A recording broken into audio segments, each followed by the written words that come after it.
Hi, I'm Paul J. Aguilar, news editor at The Vedette, the student voice of Illinois State University and a reporter for WGLT. Welcome to Democracy's Future, a joint project between The Vedette and WGLT News. We hear from the students who will help chart the future of our democracy.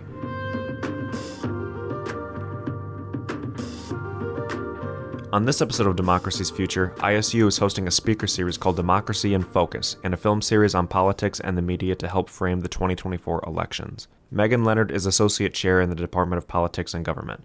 She coordinated the speaker series. The first event is Wednesday afternoon on Mobilizing the Politically Invisible, the Latino population. Lauren Brotslavsky, an associate professor in ISU's School of Communication, coordinated the film series at the Normal Theater. Up next is 1972's The Candidate, starring Robert Redford on September 30th. Then on October 14th is The Campaign, a 2012 piece starring Will Ferrell and Zach Galifianakis. Brotslavsky explains what she hopes viewers will take away from these films from different eras. My biggest interest in putting together this film series, two out of the three are a lot more historical than the third one, but still more than 10 years old. And I think for each of these, they're good opportunities to do that, compare and contrast. What are some things that seem pretty similar to today as a way to learn that today's kind of politics and media are not new. We've seen these kinds of things before as far as like polarization or how news media or kind of the public imaging of candidates have happened. So that's a big one to see some of those continuities. And of course also the changes to compare to today. And Megan, what would you have to say? So in our speaker series, what we want to gain is a discussion about some of the topics most relevant to the election with experts who spend their time studying those topics. So whether that's Latino political participation, conspiracy theories, political violence, student protests, all of these are really important issues. And on campus, we have a really great support system for students to be registered to vote. And so we wanted to add to that by adding discussions about topics really, central to this year's election. What was the reason for showing the films before the election as opposed to afterward, after we already have the results of the election, and then having that be a part of the films? Lauren, we can start with you. Oh, yeah. Well, I was pretty committed to wanting to do this film series before the election, really just as a space to have conversations or individual and group reflections about past political and media moments and the present. I think at one point earlier in the year, I was part of a group on campus, or I was invited to be, like a intergenerational contact zone kind of a concept. So a time on campus to discuss kind of spaces where people from different generations, different ages, right, can interact. And that might have been when I really first thought about putting together this film series, because I think of the Normal Theater in Uptown Normal as such a great space that's utilized by the whole community and that much better for political civic engagement. Megan, how about you? I think a lot of this being before the election is allowing space to discuss what's going on, discuss what's happening right now. Everybody knows they need to be registered to vote, they need to vote, but a lot of people ask before the election, what can I do? And one of those things is educate yourself, but also engage in conversation. And whether that's about a film or a research presentation. And I love this idea of bringing generations together, because the initial design is what can we do for students because we have this expertise, how can we bring it to students? But really, both series are open to the public, open to anybody in the community. And so we would love to see people from the community with students, with scholars, with experts, just like having a conversation that brings together all of these levels. and excites and prepares people for the election. So you can go into the election knowing that you have some more background information, you've done some research, and you're learning about some of the most important things in ways that are both, serious and watching research talks and fun, watching films.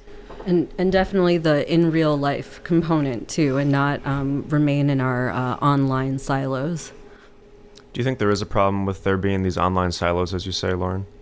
Well, that's a great question that I think some of the experts, right, get to discuss as far as about political polarization. And I think just the fact of seeing how campaigns are run today and how much, not my area of expertise, but just hearing and reading various stories about advertising directed towards particular groups of such targeted advertisements and geofenced, that we are all seeing different messages about the same election and same candidates even.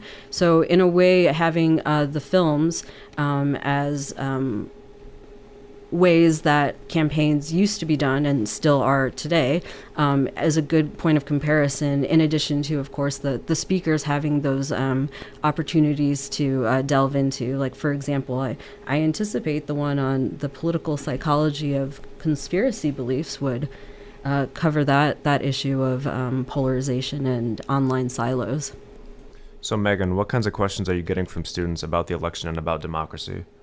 I think the students are engaged and excited, if in some ways frustrated by the election cycle. One of the things I hear from most of our students is, why do we only have two choices, right? And they see themselves either somewhere in the middle or somewhere different than the candidates, and they feel like the candidates maybe aren't relating to their generation. So a lot of it is, I think, some consternation with how the election cycle is going. But more generally, I think most of what we want to get to right now is, and what our students are concerned with is, how do I make sure that I am ready to vote in November? So they want to make sure they're registered, which you can check using ISU's Turbo Vote. They want to find out if they need to re-register, if they've moved, where to vote. And then they want to know where to find information about the candidates. There is different information, as we were saying, depending on where you search for it. So what's reliable? How to understand a media environment that maybe isn't necessarily always perfectly objective, if that's even a goal of media. So a lot of this is geared towards that, both, getting students excited and ready to understand, but also sort of ready to learn about some of the issues once they get past that step of registering and being ready to vote, especially if neither candidate is the most exciting to the student population. Deep down, do you think that students are motivated to vote? I think so. What we like to encourage is students to be voting, of course, because this is your one chance to have a firm say. And maybe the candidates don't perfectly line up with what is important to you, but you can and you do have a chance to affect not just who becomes president, but more importantly, right, who is sitting on these local school boards and county boards that are going to have a lot more effect on your day-to-day life in Bloomington Normal, on the ISU campus. And so we can get stuck sometimes, I think, in the national idea and focusing on the presidential campaign. Maybe it's more interesting or, more newsworthy things happen. But it's also really important to remember that a lot of the people who are going to be on your ballot are going to have a lot larger effect on you than whether President Trump or Vice President Harris wins. That was ISU professors Megan Leonard and Lauren Brutzlovsky. You can get more information on the film series at WGLT.org. On the next episode of Democracy's Future, early voting is starting soon. We'll look at efforts to expand student participation in voting on the ISU campus. Our thanks to audio producer Bren McMonigal, WGLT Digital Content Director Ryan Denham, and WGLT News Director Eric Stock. Please give us your feedback on this series and let us know if there are certain issues you'd like us to explore. Email us at news@wglt.org.